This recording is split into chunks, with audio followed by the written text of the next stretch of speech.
members of the press, ladies and gentlemen, it has become imperative for us, the General Assembly of Rivers State, to address the public regarding certain developments in the governance of our dearly beloved state.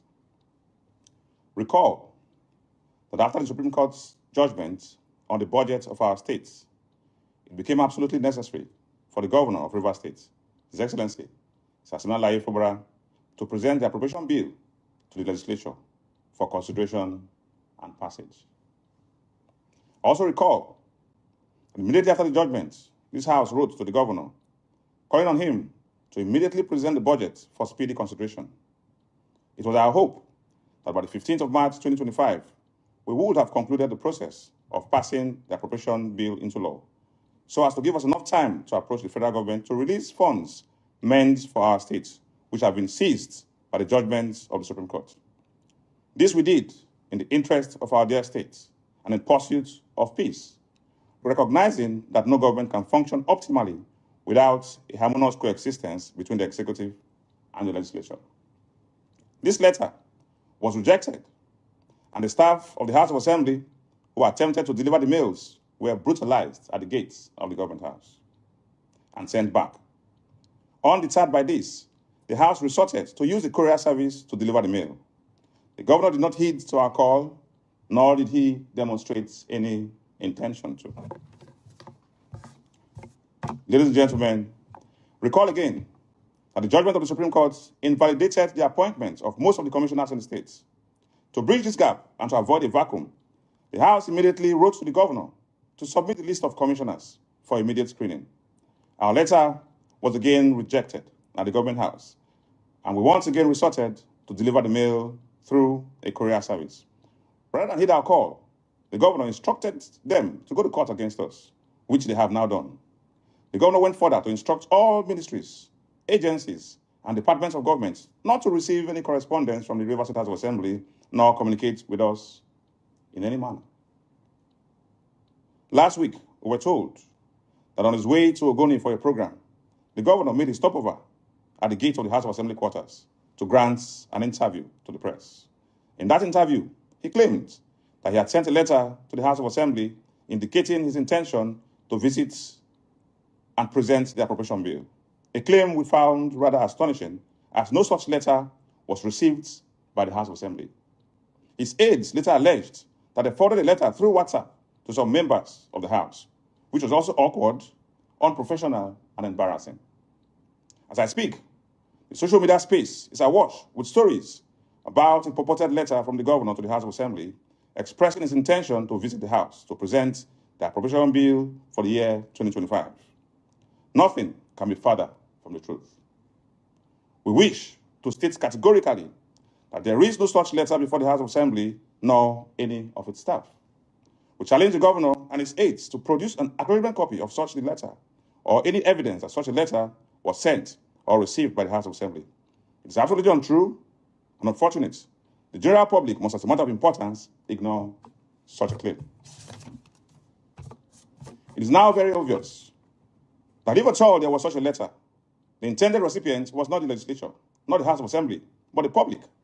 And the clear intention was to play to the gallery, whip up public sentiments, demonize the House of Assembly, and set the public against us. This is demeaning, denigrating, and perilously unfortunate. The governor's actions demonstrate a lack of sincerity in resolving this impasse. The governor continues to try to bully and blackmail the legislature into submission. Dear Rivers people, dear Nigerians, gentlemen of the press, our state must move forward. As an assembly, we are severely solicitous of progress for our state. All of us cannot be held to ransom by one man's ego.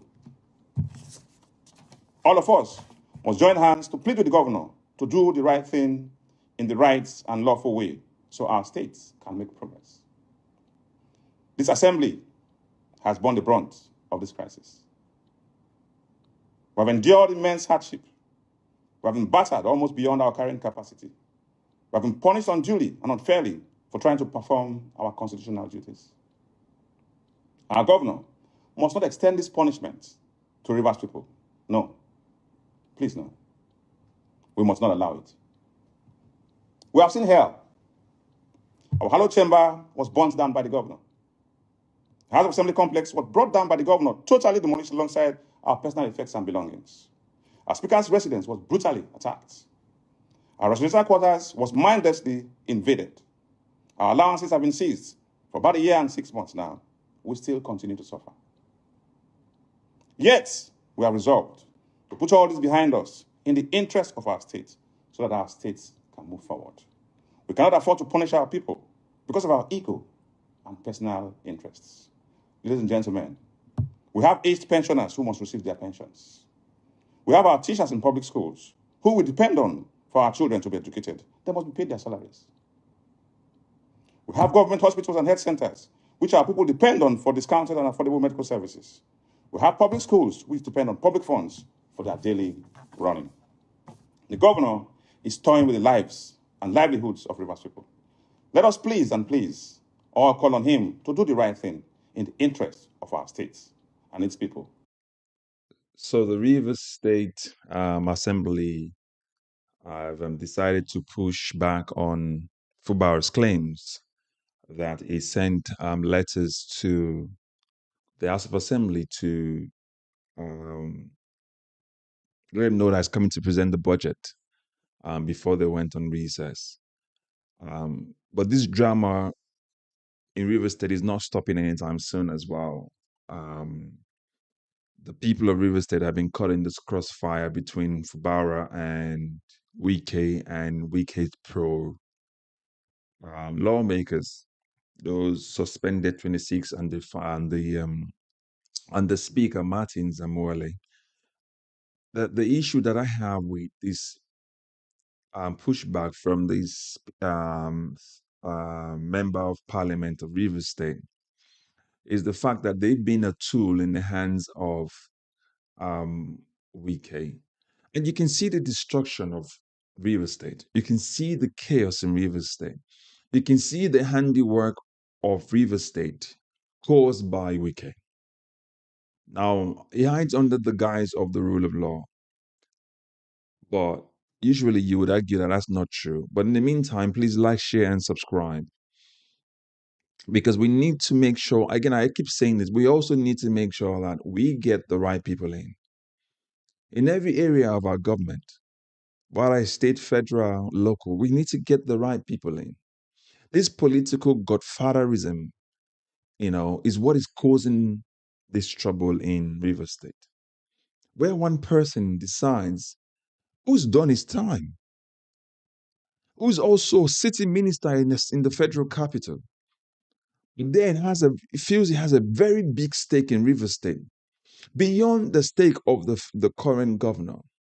Now, I'm not a pro Fubara because I think he knew what he was doing when he signed the contract with Wike, which was detrimental to the state. But for the love of power, that's where it is. But this is where political godfatherism comes from.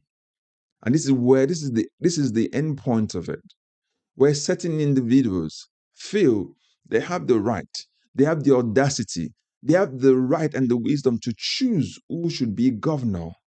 And they can rig those governors in so that they can get a certain percentage of the state's revenue and enrich themselves. Our politicians have never created anything in this country apart from chaos. They've never created anything by themselves that will make them wealthy, but they get into politics and they become so wealthy that you can't even trace where the money comes from, apart from looking at government funds that they've siphoned. I use this case all the time. I said, look at Yahya Bello. That man came with hopes of Kogi people saying it was going to transform them. But the man cleaned the state, as alleged by EFCC. EFCC, they're charging him to court for what, 110 billion or something like. I can't remember the amount. So correct me in the comment section if I miss something. But that's the allegation from EFCC. That's what we're saying here. Our politicians, they become so vexed. They become so power drunk, they can't see beyond their noses anymore. And you know what here? The people are caught in the crossfire of this fight. These lawmakers, Amorwele and the 26 others who tried to defect, that case is still pending though. irrespective of the Supreme Court's ruling.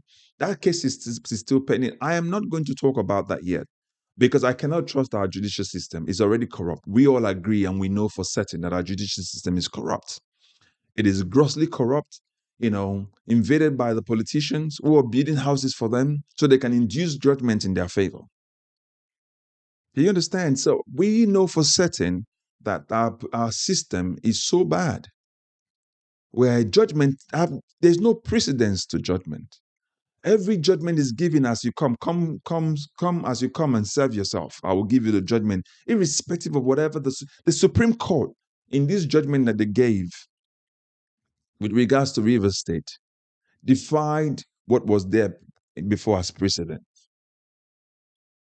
It is just come, take as you come, we'll give you the highest bidder at this particular time. So our judicial system is already, the Nigerian judicial system is corrupt. It smells of corruption.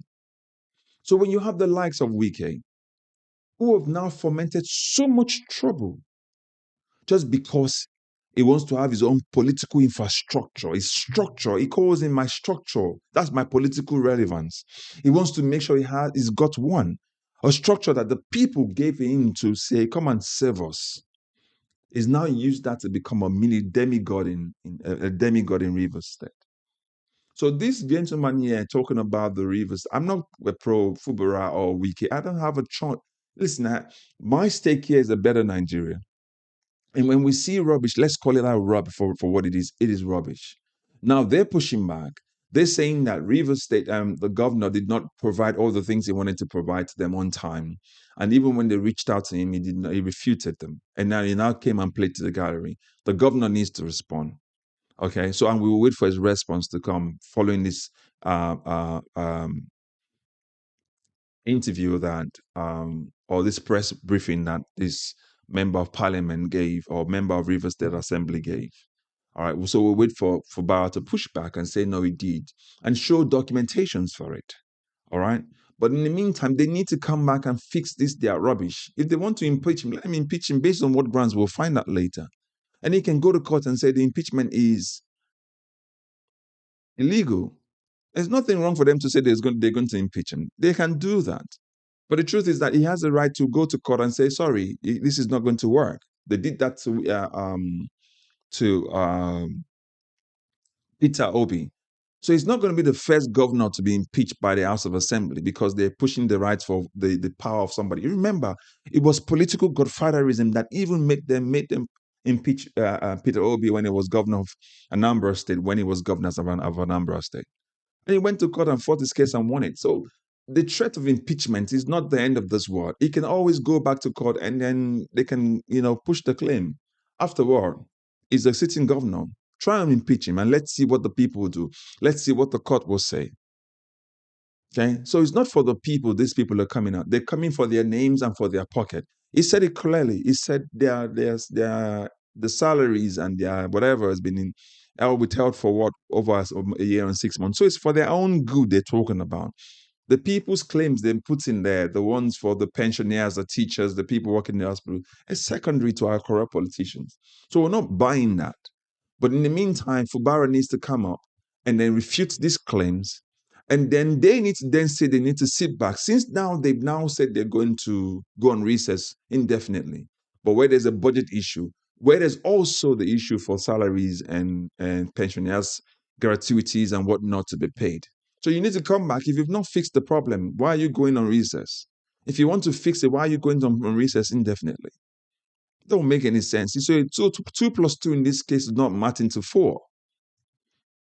As always, if you're meeting these for the first time, or if you've not subscribed yet, please like, share, subscribe. We need your subscription so that we can keep pushing the content like this out. We need to fight this idea of corruption has infested our system so badly and ruined our system so that people like Wike or Shomela Tinubu can continue to get themselves and feed and be fed so fat with money of corruption and draining the country bad and causing chaos all over the country. Thank you. As always, God bless you. Bye-bye for now.